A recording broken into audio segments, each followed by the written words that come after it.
अरे समर, इस कमरे में क्या कर रहे हो बेटा? जाकर सो जाओ, तुम्हें कल ऑफिस भी जाना है। बहू है ना, वो संभाल लेगी बच्चे को। तुम्हारी नींद और खराब होगी। अचानक गरिमा जी ने कमरे में आते हुए कहा। अरे मम्मी, मैं चला तो जाऊं, लेकिन क्या करूं? देखो ना, संजना भी अकेले परेशान हो रही है। आज तो प्रिंस सो ही नहीं रहा है। समर ने परेशानी जताते हुए कहा। कोई बात नहीं, तुम सो जाओ। बहू तुम ले लो बच्चे को। समर को तो ऑफिस जाना होता है, पर तुम तो घर में ही रहती हो। तुम नहीं संभाल सकती क्या अपने बच्चे को? वैसे भी नई नई माँ बनी हो, तुम्हें नींद कम ही लेनी चाहिए। बहुत तेज कर ली तुमने अब तक, अब संभालो बच्चे को। कहते हुए गरिमा जी ने प्रिंस को गोद में से लिया और संजना की गोद में देते हुए बोली। अरे पर मम्मी, वो अकेले कैसे संभालेगी? समर ने कहना चाहा, लेकिन उसकी बात को काटते हुए गरिमा जी ने कहा। वो अकेली कहाँ है, मैं भी तो हूँ इस कमरे में। तुझे क्यों फिक्र हो रही है? जाकर दूसरे कमरे में सो जा। गरिमा जी समर को प्यार से डांटते हुए बोली। गरिमा जी की प्यार भरी डांट सुनकर समर चुपचाप कमरे से निकल गया और दूसरे कमरे में जाकर अपना मोबाइल चलाकर लेट गया। वैसे भी अभी रात के 10 ही तो बज रहे थे। उसे 11 बजे से पहले नींद नहीं आती थी, इसलिए मोबाइल में शॉर्ट स्क्रॉल करने लगा। इधर समर के जाते ही गरिमा जी ने संजना से कहा। बहू, तुमसे कितनी बार कहा है मैंने कि समर को कमरे में मत रोका करो, पर तुम हो कि समझती ही नहीं हो। अरे बच्चा पैदा किया है तो उसे संभालने की आदत डालो। तुम तो दिन भर घर में रहती हो और बिस्तर ही तोड़ती हो।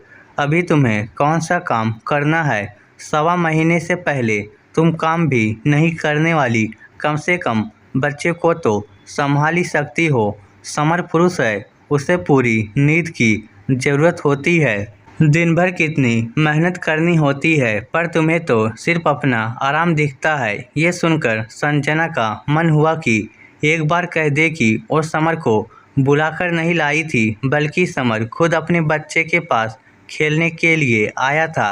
अरे कौन सा उसे पूरी नींद मिल पाती है? बच्चे को तो वही संभालती है। संजना की डिलीवरी 20 दिन पहले ही हुई थी। उसने एक बेटे को जन्म दिया था। बेटे के जन्म पर घर में खुशियां तो खूब मनाई गई, पर साथ ही काम का बोझ भी बढ़ गया।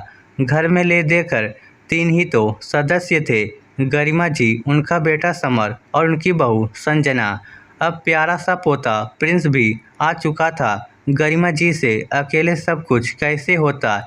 इस कारण गरिमा जी, जिन्हें घर में नौकर रखना पसंद नहीं था, उन्होंने अपनी मदद के लिए घर में काम करने वाली भी लगवा ली, ये कहकर कि घर के काम के लिए नौकरानी रख लो। मुझे मेरे पोते और बहू को भी संभालना है। अब मुझे भी इनके साथ रात में जागना पड़ेगा। वैसे भी रात को सोते कम है, दिन में उसके काम भी मुझे ही करने पड़ेंगे। मैं अकेले क्या क्या कर लूँगी। पैसों की कुछ खास कमी भी नहीं थी, इसलिए अपनी मम्मी की सहूलियत देखते हुए समर ने भी कुछ महीनों के लिए खाना बनाने वाली लगा ली और साथ ही साफ सफाई के लिए एक काम वाली और लगा ली। अब गरिमा जी को सिर्फ अपनी बहू और पोते को संभालना था, उसके खाने पीने का ध्यान रखना था और साथ ही आए गए मेहमानों को अटेंड करना था।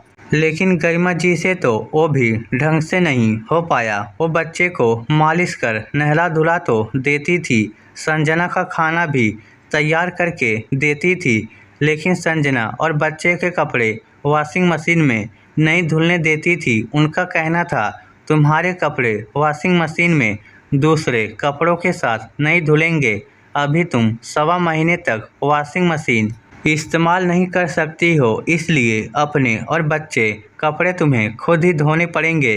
यहाँ तक कि बच्चे के गंदे कपड़े भी तुम खुद ही धोओगी, क्योंकि मुझसे अब ये सब नहीं होता। यदि कोई मिलने के लिए घर पर मेहमान आ जाता तो गरिमा जी तो उसके पास बैठ जाती और उससे बतियाने लगती। पीछे संजना को ही अपने बच्चे को संभालना पड़ता था। यहाँ तक कि कई बार बतियाने के चक्कर में वो तो ये भी भूल जाती कि उन्हें संजना को समय पर खाने पीने का सामान भी देना है। कई बार संजना भूखी ही बैठी होती थी। जब शुरुआत में उसने एक दो बार कहा तो गरिमा जी ने उसे डांट दिया, बहू कुछ देर भूखी नहीं रह सकती हो क्या? तुम्हें तो कुछ करना नहीं है, लेकिन बनाकर तो मुझे देना है ना। थोड़ा मुझ पर भी तरस खाया करो। पर बहू के आने के बाद काम करने की आदत तो छूट चुकी थी, इसलिए इतना करने पर ही गरिमा जी इतना थक जाती थी कि उन्हें दिन में 2 से 3 घंटे आराम चाहिए होता। खैर दिन में तो फिर भी जैसे तैसे संजना संभाल लेती थी, लेकिन रात को तो गरिमा जी कमरे में आकर खुद चैन की नींद सो जाती थी और संजना को ही बच्चे को उठाकर संभालना पड़ता था। गरिमा जी तो समर को भी कमरे में नहीं आने देती थी। कहती थी, 1.25 महीने से पहले तुम्हारा इस कमरे में क्या काम है? समर यदि कहता कि मैं अपने बच्चे के साथ खेलना चाहता हूँ तो गरिमा जी इनकार कर देती। अरे 1.25 महीने से पहले क्या खेलेगा बच्चे से? समर के जाने के बाद गरिमा जी संजना को सुनाने से बाज भी नहीं आती थी। बहू तुमसे कितनी बार कहा है कि समर को कमरे में मत बुलाया करो, उसका यहाँ क्या काम है? कई बार सुबह सुबह भी प्रिंस की नींद खुल जाती और वो रोने लगता तो समर जाकर उसे गोद में उठा लेता था ताकि संजना की नींद खराब ना हो। तभी गरिमा जी को बहुत गुस्सा आता था। समर के सामने तो वो कुछ नहीं कहती, लेकिन संजना को उसके बाद जरूर सुनाती। बहू समर तो मर्द है, उसे पूरी नींद की जरूरत होती है। देखो आज बच्चे को संभालने के लिए सुबह 6 बजे ही उठ गया। अरे तुम माँ हो, ये तुम्हारी जिम्मेदारी है कि उसकी नई माँ को इतनी नींद शोभा नहीं देती है। अब तक तो वैसे भी बहुत चैन की नींद सोती आई हो, अब जरा अपनी जिम्मेदारी संभालो। अपने पति को परेशान करने से अच्छा है कि खुद अपनी जिम्मेदारी निभाओ। खैर रात के 11 बजने को आ चुके थे, लेकिन प्रिंस अभी भी रोए जा रहा था। उसके रोने की आवाज़ समर तक पहुंच रही थी। आखिर समर उठकर कमरे में गया तो देखा गरिमा जी तो सो रही हैं और संजना बच्चे को संभालने की कोशिश कर रही है और इस चक्कर में वो काफ़ी परेशान भी हो चुकी है। जब संजना की नज़र समर से टकराई तो समर ने इशारे से उससे पूछा, क्या बात है? पर संजना की आंखों में आंसू आ गए, जैसे कहना चाह रही हो कि ये मुझसे अब नहीं संभल रहा है। आखिर समर कमरे में आया और प्रिंस को संजना की गोद से अपनी गोद में ले लिया और इशारे से उसे सोने के लिए कह दिया और प्रिंस को लेकर बाहर आ गया। थोड़ी देर बाद जब प्रिंस सो गया तो समर जाकर उसे कमरे में लेटाकर कमरे के बाहर जाने लगा, लेकिन गरिमा जी की नींद खुल गई और उन्होंने देख लिया।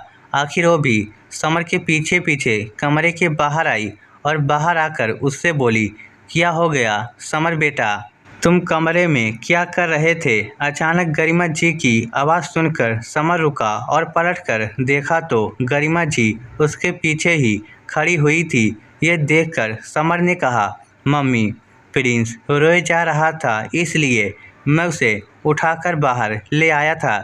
जब वो सो गया तो मैं उसे वहाँ सुलाने गया था। यह सुनकर गरिमा जी नाराज होते हुए बोली, क्यों, बहू क्या कर रही थी? एक बच्चा नहीं संभलता उसे? अरे उसे कौन सा काम करना पड़ता है जो एक बच्चे में ही परेशान हो गई। इतनी सी बात नहीं समझती कि मर्दों को पूरी नींद की ज़रूरत होती है, जबकि नई माँ को इतना सोना ही नहीं चाहिए। लेकिन आजकल की लड़कियों से बच्चे संभले तब ना। ये सुनकर समर ने कहा, मम्मी कैसी बात कर रही हो तुम? संजना अभी अभी माँ बनी है, अभी उसका शरीर कितना कच्चा होगा आपको इसका अंदाज़ा मुझसे बेहतर होगा। आप भी एक औरत हो, फिर भी आप ये बात कर रही हो। आपको तो इस बात का ध्यान रखना चाहिए था ना। और रही बात नींद की तो मर्द हो या औरत हो, नींद तो सबको ही आती है बेटा। मैं भी थक जाती हूँ दिन भर, इसलिए मुझे भी नींद आती है। गरिमा जी ने अपनी गलती छिपाते हुए कहा, कोई बात नहीं मम्मी, आप थक जाती हैं, आपको भी नींद आती है। मैं समझ सकता हूँ इस बात को। तो फिर जब मैं उसकी मदद करने के लिए जाता हूँ तो आप मुझे रोकिए भी मत। बच्चा मेरा भी है, मेरी भी जिम्मेदारी है, तो आप मुझे मेरी जिम्मेदारी पूरी करने से रोकिए मत, कहकर समर अपने कमरे में चला गया। इसके आगे गरिमा जी कुछ कह ही नहीं पाई। अब कई बार रात को समर भी आकर अपने बच्चे को संभाल लेता था, पर उसके बाद गरिमा जी ने उसे टोका नहीं। इस स्टोरी को लेकर आपकी क्या राय है, नीचे कमेंट करके हमें ज़रूर बताइएगा। धन्यवाद।